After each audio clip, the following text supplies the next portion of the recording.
नमस्कार, the wire में आपका स्वागत है। मैं हूं आरफा खानम शेरवानी। हम देखेंगे, लाजिम है कि हम भी देखेंगे। ये फैज़ अहमद फैज़ की एक नज़्म पाकिस्तानी शायर फैज़ अहमद फैज़ उस वक्त गाई गई पाकिस्तान में उन विरोध प्रदर्शनों का हिस्सा बनी जो एक तरह से इनकलाब था जनरल ज़ियाउल हक़ की सरकार के ख़िलाफ़, उनकी तानाशाही सरकार के ख़िलाफ़ सबसे पहले ये बात की गई। और उसके बाद जहाँ जहाँ रेजिस्टेंस की बात आती है वहाँ वहाँ ये नज़्म गाई जाती है। आज ट्विटर पर दिन भर लोगों ने कहा कि हम देखेंगे। ऐसा क्या हो गया आज भारत में? एक जो देश है उसकी जो नेशनल लाइफ है, जो राष्ट्रीय जीवन है, उसमें कुछ ऐसे पल आते हैं जो कहीं ना कहीं तारीख़ का एक पन्ना मोड़ जाते हैं और जो आने वाली जनरेशन से, जो आने वाली पीढ़ियां हैं, उनको हमेशा के लिए दिशा दिखा जाते हैं। सुप्रीम कोर्ट में आज एक मामला था, एक बड़ा मुकदमा था प्रशांत भूषण को लेकर। जाने माने वकील सुप्रीम कोर्ट के प्रशांत भूषण, उनके 2 ट्वीट्स को लेकर मुकदमा था सुप्रीम कोर्ट में, जिसमें कोर्ट ने उनको पहले से ही गिल्टी यानी कि दोषी पाया। आज इस बात को तय होना था कि क्या उसके लिए उन्हें सज़ा कितनी मिलेगी। कोर्ट ने हालांकि ये कह दिया कि अभी फ़िलहाल उनको 2-3 दिन और सोचने का मौका दिया जाना चाहिए प्रशांत भूषण को, और उसके बाद फिर ये बताया जाएगा कि क्या सज़ा तय की है अदालत ने उनके लिए। तो साफ तौर पर कहा जाए तो बड़ा मुकदमा था, कोई कत्ल का मुकदमा नहीं था, कोई लूट का मुकदमा नहीं था, भ्रष्टाचार का मुकदमा नहीं था, 2 ट्वीट्स को लेकर मुकदमा था।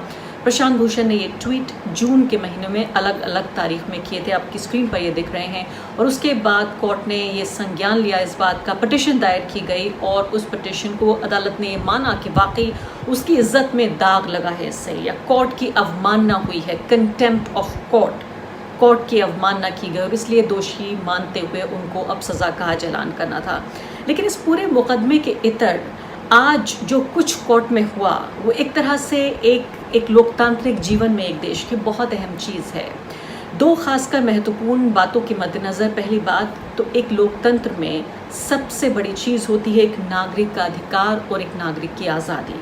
और तमाम जो डेमोक्रेटिक इंस्टीट्यूशंस हैं, जो हमारे लोकतांत्रिक संस्थान हैं, वो इस नागरिक के अधिकार और इस नागरिक की जो आज़ादी है उसके संरक्षण के लिए बनी है। उसमें कोर्ट भी एक है, बल्कि कहा जाए सबसे बड़े जो संरक्षण करने वाले संस्थान हैं उनमें कोर्ट एक है। और सबसे ज़्यादा अफसोस की बात यह है कि जब एक ऐसी सरकार जो बहुसंख्यकवाद की राजनीति को लागू करने की कोशिश कर रही है, लगातार अपनी तमाम जो उसकी सियासत है और जो तमाम उसकी नीतियां हैं उसके ज़रिए, जो एडमिनिस्ट्रेशन है, जांच एजेंसियां हैं, जो मीडिया है, वो एक अलग तरह का भारत बना रही है जैसा भारत का संविधान नहीं कहता। ऐसे में सबसे ज़्यादा उम्मीद भारत की अदालतों से और सबसे जो आला अदालत है, सबसे जो ऊंची अदालत है, सर्वोच्च न्यायालय से सबसे ज़्यादा भारत के नागरिक को ये उम्मीद रही और होनी भी चाहिए। एक लोकतंत्र में सबसे बड़ी बात है इंसाफ की उम्मीद होना कि वो उसका संरक्षण करेगा, वो प्रोटेक्ट करेगा भारतीय नागरिक के अधिकारों को, भारतीय नागरिक की जो लिबर्टीज़ हैं, जो आज़ादी है, जो संविधान ने गारंटी की है कि हर भारतीय नागरिक को मिलेगी। लेकिन ऐसे वक्त में अपनी जो ड्यूटी है, जो धर्म है, उसको ना निभा पाना या उस पर एक निराशा भारतीय नागरिक के मन में होना, उसी को कहीं ना कहीं एक अभिव्यक्ति दी प्रशांत भूषण ने, जिसकी सज़ा के तौर पर उनको दोषी पाया कोर्ट ने। तो ये आप जो पूरी प्रोसीडिंग्स है कोर्ट की आज, कि प्रशांत भूषण ने क्या कहा, वकीलों ने क्या कहा, जजों ने क्या कहा, ये बिल्कुल विस्तार से पढ़ना आपके लिए बहुत ज़रूरी है जानने के लिए कि भारत में जो लोकतंत्र का भविष्य है वो क्या होगा। क्योंकि लोकतंत्र का भविष्य तभी तय होगा जब अधिकारों की बात होगी, जब लिबर्टीज़ की बात होगी। सबसे बड़ी बात अभिव्यक्ति की स्वतंत्रता, फ्रीडम ऑफ एक्सप्रेशन और डिसेंट जिसे अंग्रेजी में कहते हैं, यानी कि एक लोकतंत्र में असहमति का अधिकार होना। कुछ कोट्स मैं आपके लिए पढ़ना चाहूँगी जो बहुत अहम है आज ये समझने के लिए कि आज के दिन जो हुआ वो क्यों हमारी आने वाली पीढ़ियाँ दशकों तक याद रखा जाएगा भारत में। प्रशांत भूषण ने कहा कि I do not ask for mercy, I do not appeal to magnanimity, I am here to cheerfully submit to any penalty. ये एक तरह से महात्मा गांधी को उन्होंने कोट करते हुए कहा। राष्ट्रपिता महात्मा गांधी ने अपने ट्रायल में ये कहा था कि मैं दया नहीं मांगता, मैं उदारता की अपील नहीं करता, इसलिए मैं यहाँ हूँ क्योंकि जो भी दंड अदालत को ये लगता है कि मेरे अपराध के लिए निर्धारित किया गया है, मुझे कानूनी रूप से दंडित किया जाए, क्योंकि मैं समझता हूँ जो मैंने ये किया वो एक नागरिक का सर्वोच्च कर्तव्य था। सबसे बड़ा काम, एक सबसे बड़ी जो ड्यूटी थी एक नागरिक की, वो मैंने अपनी हाईएस्ट ड्यूटी जो है वो मैंने इतिहास के इस लम्हे में मैंने अदा की है। हमारे गणतंत्र के इतिहास के इस लम्हे में मैंने ये ड्यूटी अदा की है। गांधी जी को कोट करते हुए उन्होंने ये कहा। अदालत ने जब उनसे कहा कि आप 2-3 दिन का समय लीजिए सोचने के लिए, तो उन्होंने, प्रशांत भूषण ने इनकार कर दिया। माफ़ी मांगने से तो उन्होंने इनकार ही किया, लेकिन इसके अलावा उन्होंने बयान पर विचार करने से भी इनकार कर दिया। और प्रस्ताव जो कोर्ट का ये था कि उन्हें 2-3 दिन का सोचने समझने के लिए वक्त दिया जाए, उसके लिए भी उन्होंने उस प्रस्ताव को ठुकरा दिया। उनका ये कहना था कि योर लॉर्डशिप, अगर आप मुझे समय देना चाहते हैं तो इसका मैं बहुत स्वागत करता हूँ, लेकिन मुझे नहीं लगता कि इससे कोई ख़ास मकसद पूरा हो पाएगा, क्योंकि जो मैंने कहा वो मैंने सोच समझ के कहा और मेरे विश्वास और आस्था का ये एक हिस्सा है। मैंने अपनी जिम्मेदारी निभाते हुए, एक नागरिक की जिम्मेदारी निभाते हुए मैंने ये कहा कि अदालत ने अपना काम ठीक से नहीं करी है। ट्वीट फिर अपनी स्क्रीन पर आप पढ़ लीजिए। और उन्होंने कहा कि इस ट्वीट से, इस बयान से जो मुकरना है वो ईमानदारी नहीं होगी, यानी माफ़ी मांगना नहीं, बयान से पलटना नहीं, बल्कि जो उन्होंने कहा उसको वापस लेना। चूँकि वो उनके विश्वास का एक हिस्सा था, इसलिए वो एक तरह से नाइंसाफ़ी या ईमानदारी नहीं होगी।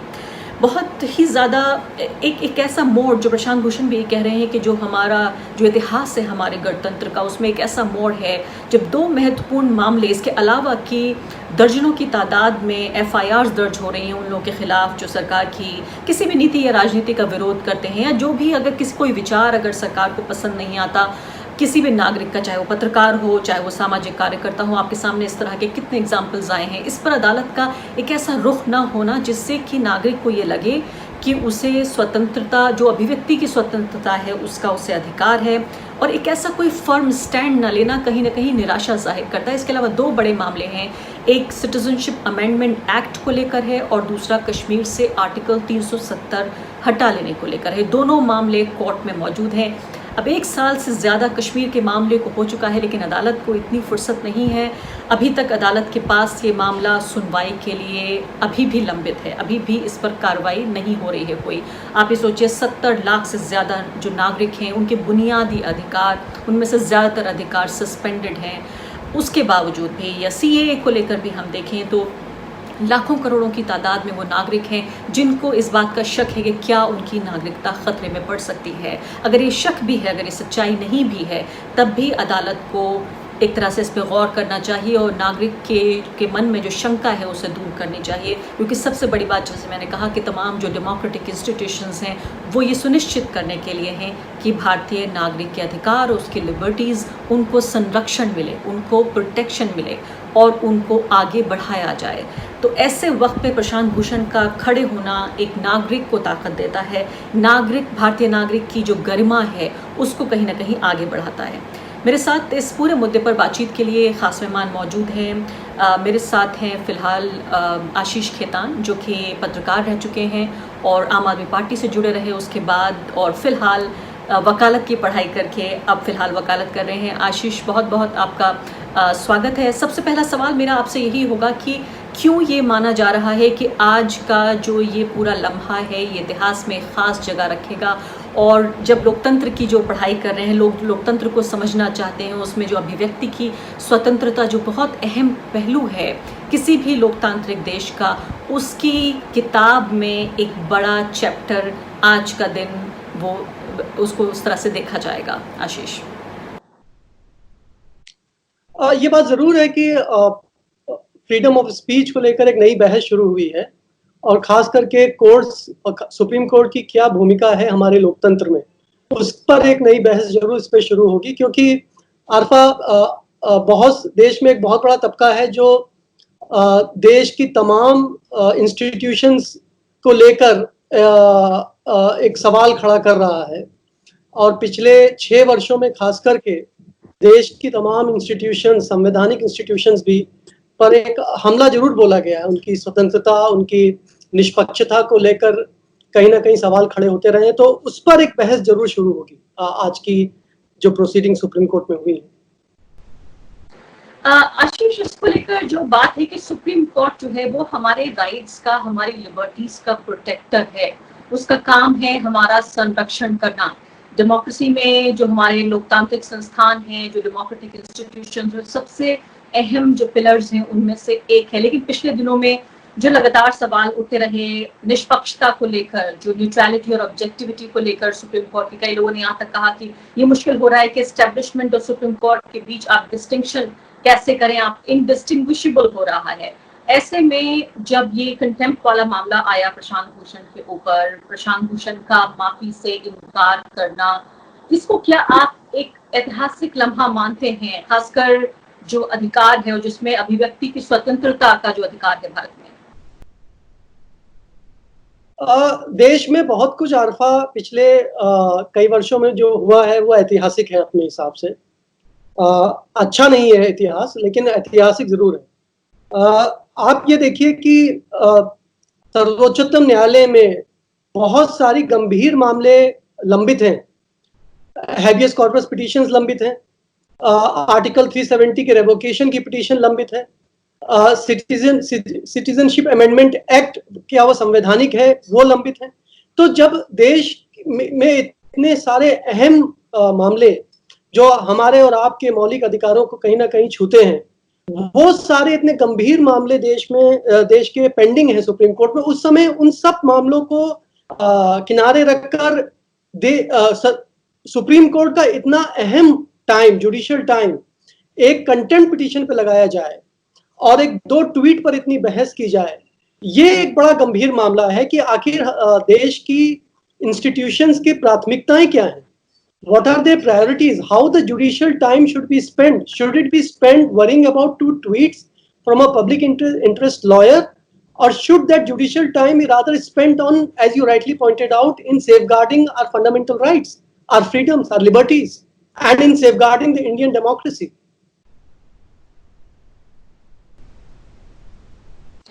आशीष, आज का दिन इसलिए भी अहम है, हालांकि उनको वक्त दिया गया है कि आप 2-3 दिन और सोच लीजिए। प्रशांत भूषण ने कहा कि नहीं, मुझे सोचने की जरूरत नहीं है, क्योंकि जो भी मैंने कहा वो मेरी एक राय है, जो मेरी आस्था, उन्होंने कहा कि जो उनका बिलीफ है उस पर बेस्ड, यानी कि कोई गुस्से में या किसी आवेग में आके उन्होंने कोई बात नहीं कही थी जिसमें बाद में उनको इसके लिए क्षमा मांगनी पड़े, लेकिन उन्होंने सोच समझ के लिखा और उन्हें ऐसा लगता है कि सुप्रीम कोर्ट ने अपना जो उनका किरदार था या जो उनका धर्म था वो नहीं निभाया। ऐसे में क्या ये एक नजीर बनेगा आने वाले मामलों के लिए, क्योंकि ये सिर्फ प्रशांत भूषण की ही स्वतंत्रता, उनकी अभिव्यक्ति की स्वतंत्रता का मामला नहीं है, बल्कि उनके जरिए बहुत सारे ऐसे नागरिक, जैसे आपने कहा कि देश में ये माहौल है कि कहीं ना कहीं जो डिसेंट है, जो असहमति का अधिकार है, उनको न सिर्फ की सरकार, न सिर्फ की पुलिस, न सिर्फ की जांच एजेंसियां, बल्कि हैरानी, दुख और बहुत अफसोस की बात यह है कि अब कहीं ना कहीं कोर्ट जो है वो भी हमारी उसको दबा रही है, बजाय उनका काम था प्रोटेक्ट करना, वो उसे दबा रही है कि प्रशांत भूषण अपनी राय नहीं रख सकते वरना कोर्ट की अवमानना का मामला आएगा। क्या ये नजीर बनेगा दूसरे लोगों के लिए? मैं ये उम्मीद करता हूं कि जो सुप्रीम कोर्ट ने मेरे हिसाब से एक ओवर हैंडेड ऑर्डर पास किया जहां पे प्रशांत भूषण को कंटेम्प्ट का दोषी बनाया, मैं ये उम्मीद करता हूं कि वो नजीर ना बने, क्योंकि अगर ये नजीर बन गया तो जो तमाम आवाजें हैं देश में जो इन तमाम इंस्टीट्यूशंस के कार्य प्रणाली को लेकर सवाल उठाती हैं, क्योंकि सवाल उठाना और कंटेम्प्ट, इसमें दोनों में जमीन आसमान का अंतर है। सवाल सुप्रीम कोर्ट की कार्य प्रणाली को लेकर खुद सुप्रीम कोर्ट के जजेस ने भी उठाया, आपको याद है, सबको याद है। जनवरी 2018 में एक प्रेस कॉन्फ्रेंस हुई जिसमें 4 सीनियर मोस्ट जजेस सीजीआई के नीचे, नंबर 2, नंबर 3, नंबर 4, नंबर 5, उन्होंने प्रेस कॉन्फ्रेंस करके किस तरीके से बेंच असाइन हो रही है, मामले असाइन हो रहे हैं, उस पर एक सवाल उठाया। अगर ये नजीर बन गया तो तब किसी भी इंस्टीट्यूशन को लेकर, उसके कार्य करने के तरीके को लेकर सवाल नहीं उठाया जाएगा, और ये देश के लोकतंत्र के लिए एक बहुत ही काला दिन होगा अगर ऐसा ये मामला अगर नजीर बन गया, क्योंकि सुप्रीम कोर्ट और देश की तमाम institutions, executive, CAG, election commission, ये कैसे आज काम कर रहे हैं, ये क्या अपनी भूमिका ठीक से निभा रहे हैं या नहीं निभा रहे हैं, इस पर और बहस होनी चाहिए, और आर्टिकल लिखे जाने चाहिए, किताबें लिखी जानी चाहिए, और टीवी बहस होनी चाहिए।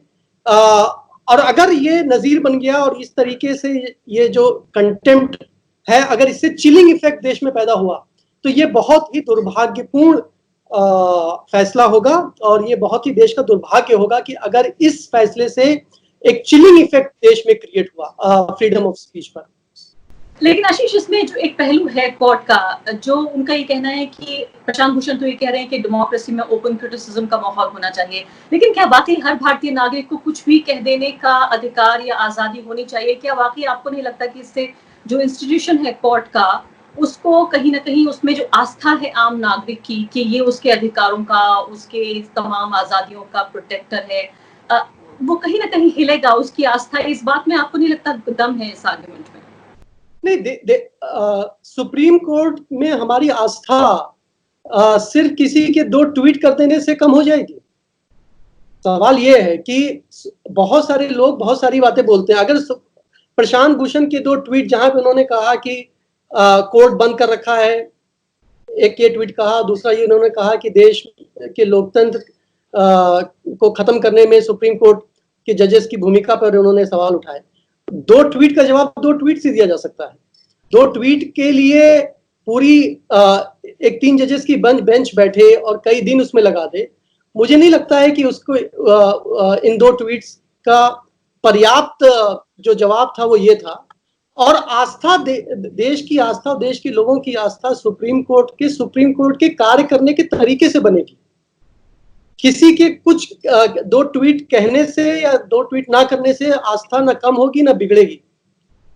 बहुत सारे लोग सुप्रीम कोर्ट के गुणगान भी करते हैं, तो क्या उससे देश के लोगों की आस्था सुप्रीम कोर्ट में बढ़ जाएगी या बढ़ रही है? हमारे कुछ जजेस हमारे प्रधानमंत्री का भी गुणगान कर चुके हैं। हाँ, तो उससे क्या लोकतंत्र में लोगों की आस्था बढ़ रही है? लेकिन सुप्रीम कोर्ट तमाम देश की तमाम इंस्टीट्यूशन से अकाउंटेबिलिटी रोज डिमांड करता है। वो सही भी है, अकाउंटेबिलिटी होनी भी चाहिए, लेकिन सुप्रीम कोर्ट खुद अनअकाउंटेबल रहे, सुप्रीम कोर्ट खुद कैसे फैसले करता है उस पर एक पर्दा पड़ा रहे, उससे मुझे नहीं लगता है कि सुप्रीम कोर्ट में लोगों की आस्था बढ़ेगी।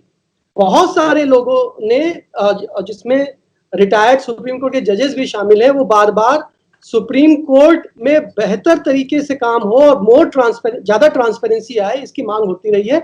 मुझे लगता है सुप्रीम कोर्ट अगर अपनी फंक्शनिंग में ट्रांसपेरेंसी और पब्लिक अकाउंटेबिलिटी बढ़ा दे तो लोगों की आस्था सुप्रीम कोर्ट में बढ़ेगी। इस ट्वीट वाले मामले से और इस कंटेम्प्ट पिटीशन से सुप्रीम कोर्ट अगर ये सोचता है कि प्रशांत भूषण को सजा देकर लोगों की आस्था सुप्रीम कोर्ट में बनी रहेगी, तो मुझे लगता है कि वो एक गलत नजरिया होगा। ये भी हो सकता है लोग सोचते रहे ऐसा, लेकिन कहीं नहीं कोर्ट के डर से कि कंटेम्प्ट ना हो जाए। लेकिन आशीष, आखिरी सवाल ये कि एक तरह से कल्चर भी पैदा हो रहा है। ये अभी एक और जो पिटीशन है वो स्वरा भास्कर के खिलाफ दर्ज की गई है। स्वरा भास्कर जो कि टीवी और फिल्म अदाकारा है, वो उनके खिलाफ जो है वो कंटेम्प्ट ऑफ कोर्ट की पिटीशन दायर की गई है। तो कहीं ना कहीं लोगों को डराने के लिए, खास किस्म के लोगों को डराने के लिए जो सत्ता के विरोध में बोल रहे हैं, क्या आपको लगता है कि ये भी एक नया कल्चर शुरू हो सकता है? और दूसरी एक और अहम बात, ये सवाल का दूसरा हिस्सा कि स्वरा भास्कर या प्रशांत भूषण मान लेते हैं हाई प्रोफाइल लोग हैं, लेकिन जो लोग उतने हाई प्रोफाइल नहीं है, क्या उनके ऊपर भी ये लागू होगा? क्या उनके लिए देश खड़ा होगा? क्योंकि अभी हैशटैग्स चल रहे हैं प्रशांत भूषण के फेवर में, कल हो सकता है स्वरा का मामला अगर आए तो उनके फेवर में भी हो, क्योंकि ये पब्लिक पर्सनैलिटीज हैं। लेकिन क्या ये मामला उन लोगों के लिहाज से कैसे देखें जो उतने हाई प्रोफाइल नहीं है? देखिए, मैं पहले तो आरफा की बात कहूंगा और इसमें आपका पिछले सवाल का जवाब भी आ जाएगा कि हम सभी लोग जब कोई भी असेसमेंट करते हैं, चाहे वो सुप्रीम कोर्ट का असेसमेंट करें, चाहे सरकार का असेसमेंट करें या किसी जजमेंट का असेसमेंट करें, तो हमें भी मेजर्ड होना चाहिए, हमें भी इररिस्पॉन्सिबल नहीं होना चाहिए। हमारे क्रिटिक में एक जिम्मेदारी होनी चाहिए और वो सबके ऊपर लागू होती है।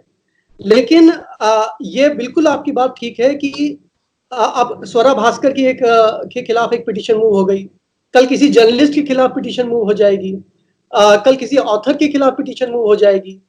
सुप्रीम कोर्ट ने खुद एक रिटायर्ड सुप्रीम कोर्ट जज को, काटजू को एक बार समन किया था और उनसे माफी मांगने के बाद कंटेम्प्ट की प्रोसीडिंग्स बंद कर दी थी।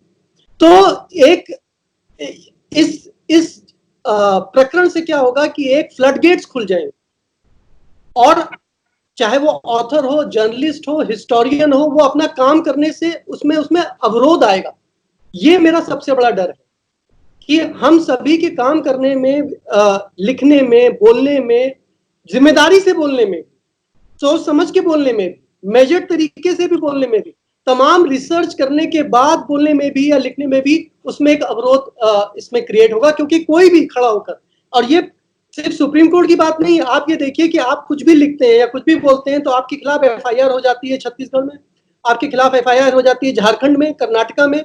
तो इससे चिलिंग इफेक्ट पहले से ही मौजूद हो रहा है। बल्कि सुप्रीम कोर्ट को आज की तारीख में, सुप्रीम कोर्ट को फ्रीडम ऑफ स्पीच को कैसे प्रिजर्व किया जाए, एक बहुत ही विशिएटेड एटमॉस्फेयर में, जहां पर एग्जीक्यूटिव मेजॉरिटेरियन है, जहां पे देश में एक डर का माहौल है, दबाने की कोशिश की है, वहां पे सुप्रीम कोर्ट को आज एक देश में फ्रीडम ऑफ स्पीच के प्रहरी के रूप में खड़ा होना चाहिए, ना कि इस तरह की कंटेंट पिटीशंस पे अपना समय लगाना चाहिए।